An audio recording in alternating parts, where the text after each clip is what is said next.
I followed Alucard through the interior of the castle, hobbling on my staff and frequently pausing from the pain in my injured ankle. I couldn't walk fast or far without taking a stop, gazing in awe at the surrounding castle.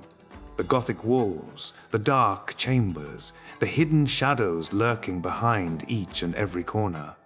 It truly felt like a vampire's keep, and part of me still feared I was a cow trotting to the butcher. The light from the torch faded, and I quickly limped to catch up with my host. Alucard didn't see me as a threat. He told me that enough, even if you tried to stab me. His cold eyes darted at my hand, concealing the knife scabbard, or tried to pierce my heart with silver.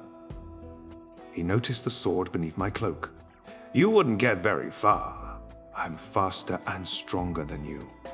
I could kill you the instant you laid a hand on your hilt. I flinched, drawing my hand away from my weapons.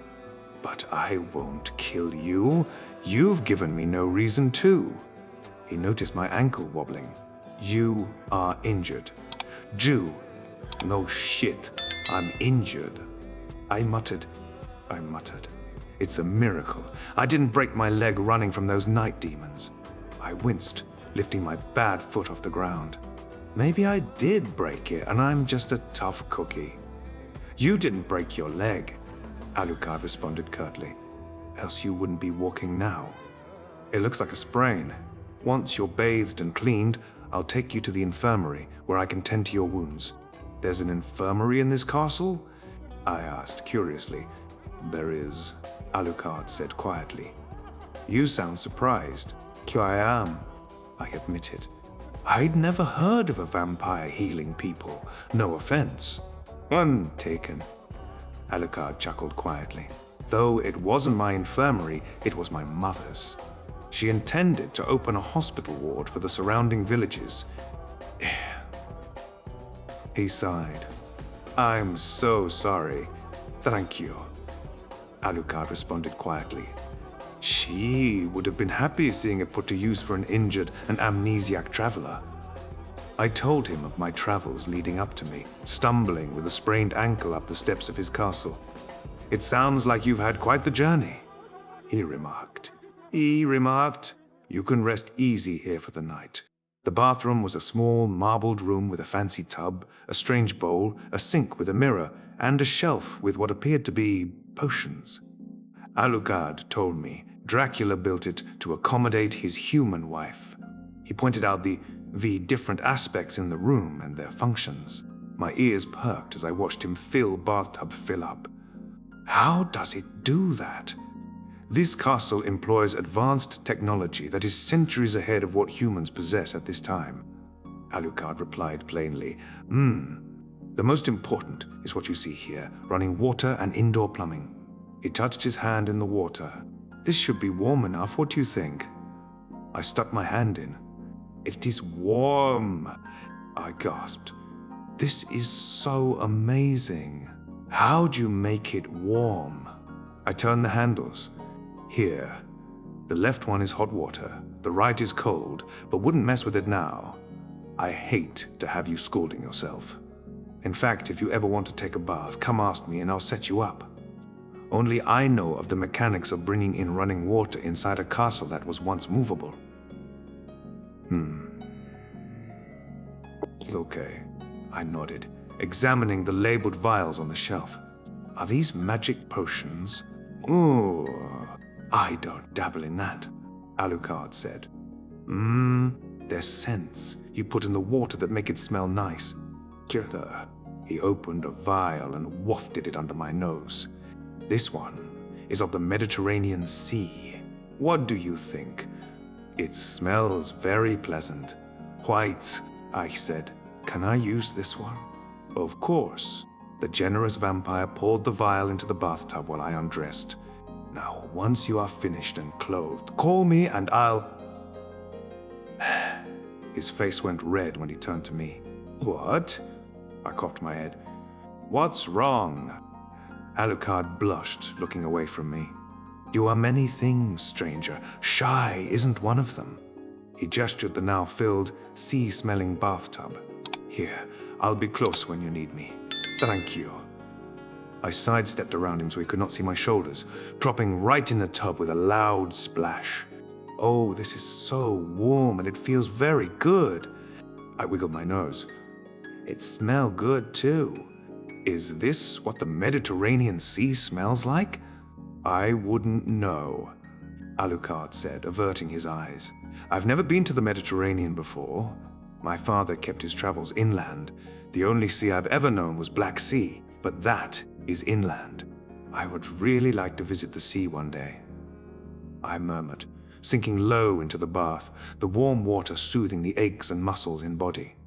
I could stay here forever.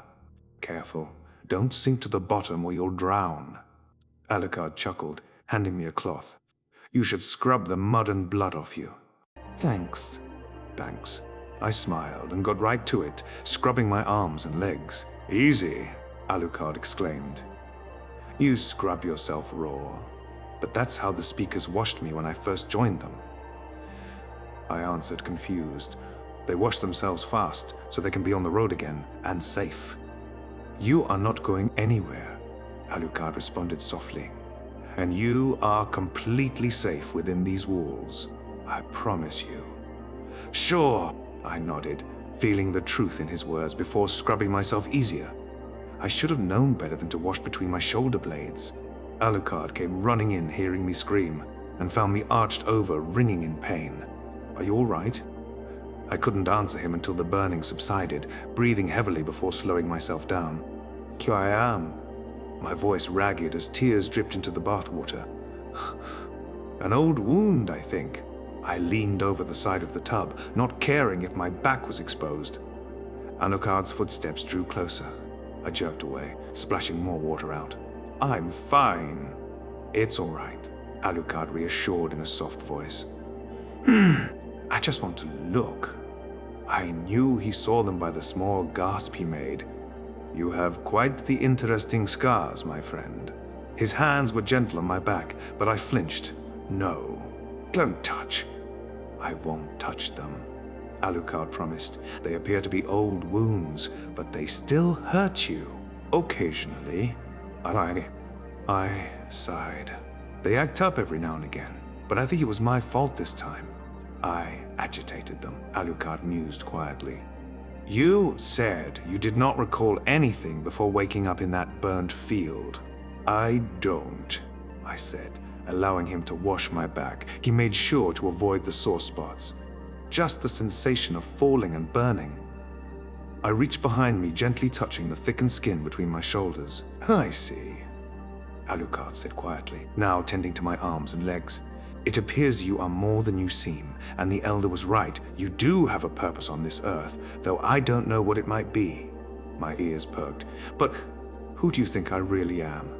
Not who, but what. You're freaking me out now. I went stiff. What do you think I am? Please don't tell me I'm really a disguised demon. That set him chuckling. It's not funny. I've already had a rough day and I don't need any more shit tossed my direction. Relax. Alucard ruffled my hair. You're not a demon, far from it. He looked me in the eyes with an intrigued smile. My friend, I believe you may be a fallen angel. An angel? I cried, disbelieved, Alucard replied as a matter of fact. It all points to that conclusion. You awaken in a burning field, devoid of memory, with your back feeling aflame. You understand things that you otherwise wouldn't know, and you carry yourself like you are new to this world. The way you move, how you react to your surroundings, it's as if you're experiencing the world for the first time.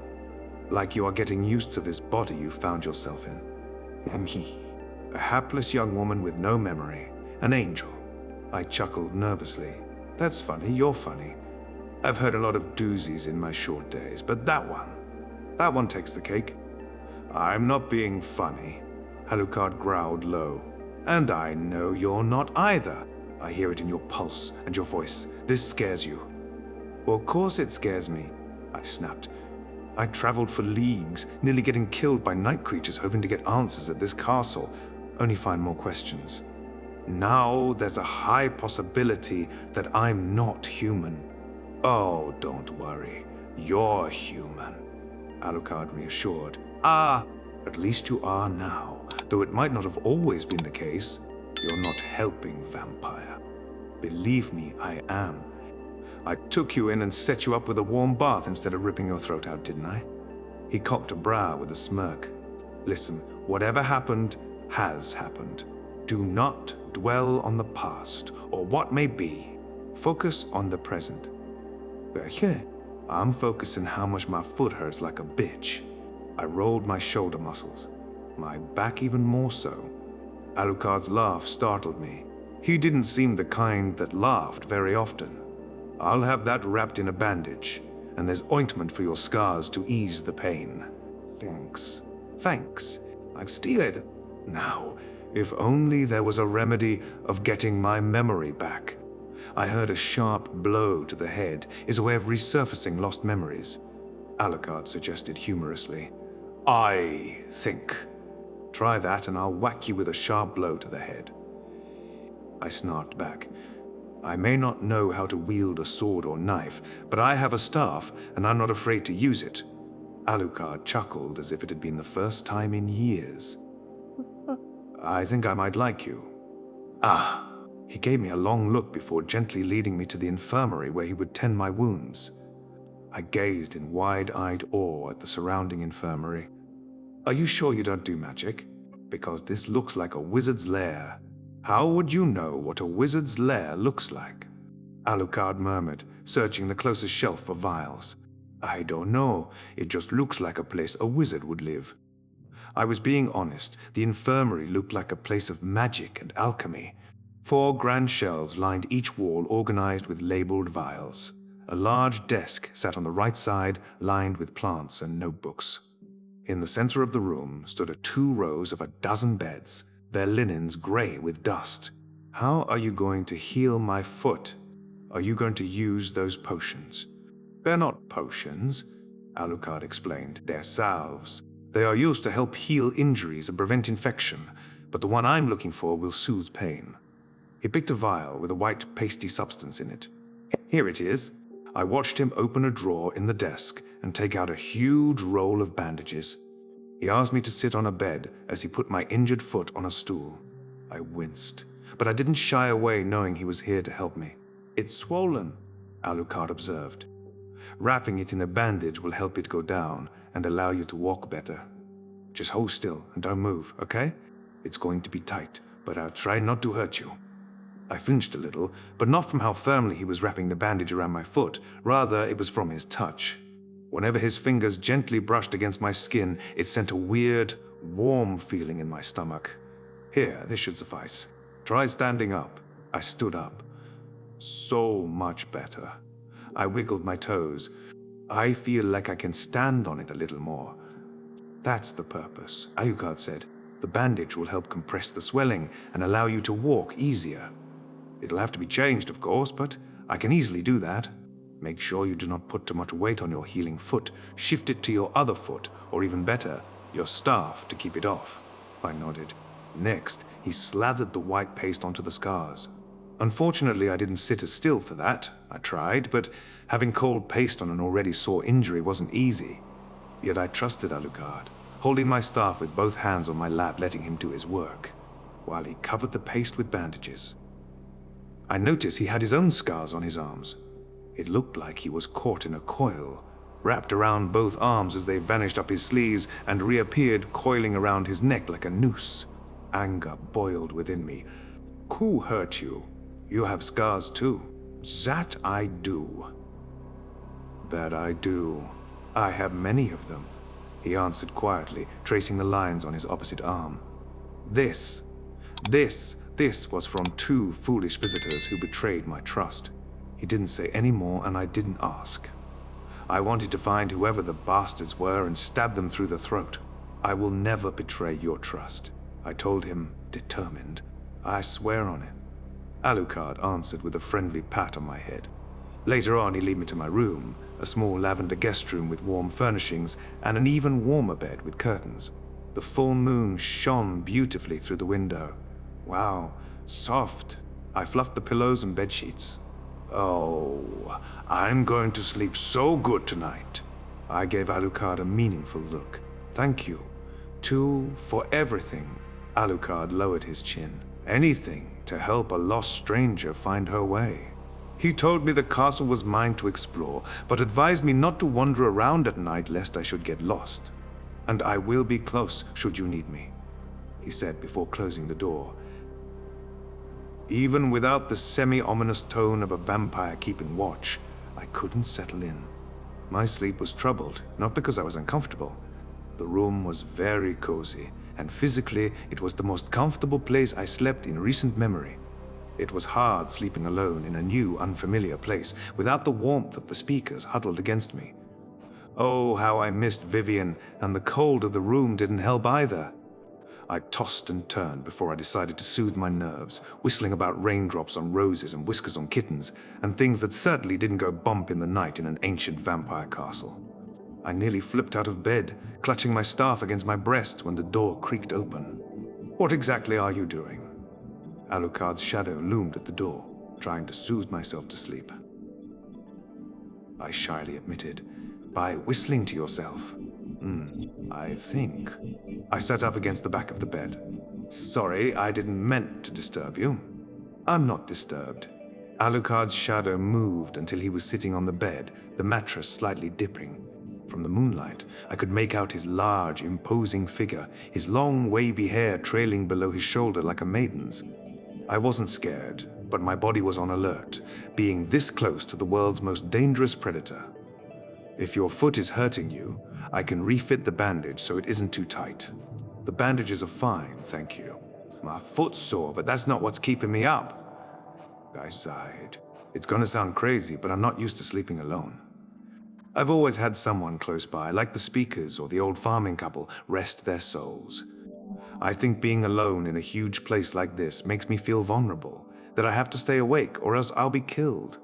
You are safe here, Alucard responded quietly. I assure you, but if you are uncomfortable, I can stay with you while you sleep. Would you like that? I nodded frantically. Do you mind? No, Alucard responded flatly. Just give me a few moments to set up a cot beside you. No need. I've steered. You can sleep with me. I heard Alucard sucked in air through his teeth. What? I asked. I asked. Safety in numbers. The speakers do it all the time. If night creatures crash through the window, you can sink your teeth into them, or I can bash them in the head. Alucard breathed a few moments. I suppose you are right. He settled awkwardly into the bed, curling up as far from me as possible, his back turned and his shadow looming over the moonlight like a mountain. Thank you. Alucard stirred, brushing his hand against my arm.